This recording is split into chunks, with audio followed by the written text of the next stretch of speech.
ఈ రీల్లో మనం Photoshop interface గురించి అయితే తెలుసుకుందాం. సో దానికోసం నేను న్యూ ఫైల్ మీద క్లిక్ చేసుకుని ఒక శాంపిల్ డాక్యుమెంట్ అయితే తీసుకున్నాను. సో ఇక్కడ కనబడుతున్న ఈ డాక్యుమెంట్ ఈ ఏరియా అంతటిని కూడా మనం వర్క్ స్పేస్ అని పిలవడం జరుగుతుంది. అండ్ ఇక్కడ మనం లెఫ్ట్ సైడ్ చూసుకుంటే ఇదంతా కూడా మనం టూల్ బార్ అని పిలుచుకుంటాం. సో ఈ టూల్స్ అన్నిటిని యూస్ చేసి మనం వర్క్స్ అనేవి చేసుకుంటాం అనమాట. అండ్ మనం పైన చూసుకుంటే file, edit, image, layer, type ఇవన్నీ ఆప్షన్స్ ఉన్నాయి కదా. సో వీటన్నిటిని మనం మెనూ బార్ అని పిలుచుకుంటాం అనమాట. అండ్ దాని కింద ఉన్న బార్ వచ్చేసరికి దీన్ని ఆప్షన్ బార్ అని పిలుచుకుంటాం. సో ఆప్షన్ బార్ ఎందుకంటే మనం ఏదైతే టూల్ని సెలెక్ట్ చేసుకుంటామో వాటి యొక్క ఆప్షన్స్ అనేవి ఈ బార్లో కనబడడం జరుగుతుంది.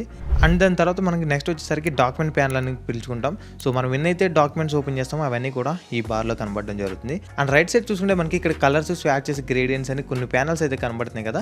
సో మనం డిజైన్ చేసుకునేటప్పుడు వీటన్నిటిని కూడా డిఫరెంట్ టైప్స్లో కలర్స్ అనేవి అప్లై చేయడానికి యూస్ చేస్తుంటాం అనమాట.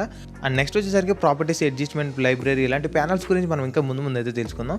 అండ్ ఇంకా దాని కింద చూసుకుంటే మనకి లేయర్స్ ప్యానల్ అయితే ఉంది. సో మనం ఏదైనా లేయర్స్ని మనం క్రియేట్ చేసుకుంటే వాటిని అన్నిటిని మనం ఇక్కడ నుంచి హ్యాండిల్ అయితే చేసుకోవచ్చు అనమాట. అండ్ అదేవిధంగా మనకు కావాల్సిన ప్యానల్స్ అనేవి మనకు నచ్చిన ప్లేస్లో అడ్జస్ట్ చేసుకోవడానికి మనకి ఇక్కడ చాయిస్ అయితే ఉంటుంది. చూస్తున్నారు కదా, మనకి ఇక్కడ లేయర్ ప్యానల్స్ కానీ, ఇక్కడ అడ్జస్ట్మెంట్ ప్యానల్స్ కానీ ఇట్లా మనకి నచ్చిన విధంగా మూవ్ టూల్స్, బార్ని కానీ ఇట్లా అయితే చేంజ్ చేసుకోవచ్చు.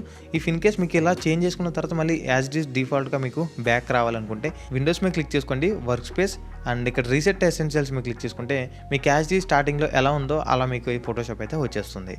ఓకే గైస్, ఈ రీల్లో ఫోటోషాప్ ఇంటర్ఫేస్ గురించి క్లియర్గా తెలుసుకున్నారు కదా. సో నెక్స్ట్ వచ్చి రీల్లో డాక్యుమెంట్ ఎలా క్రియేట్ చేయాలనేది క్లియర్గా స్టెప్ బై స్టెప్ చెప్తాను. సో అంతవరకు రీల్ అయితే లైక్ చేసి మన పేరు అయితే ఫాలో చేసేయండి.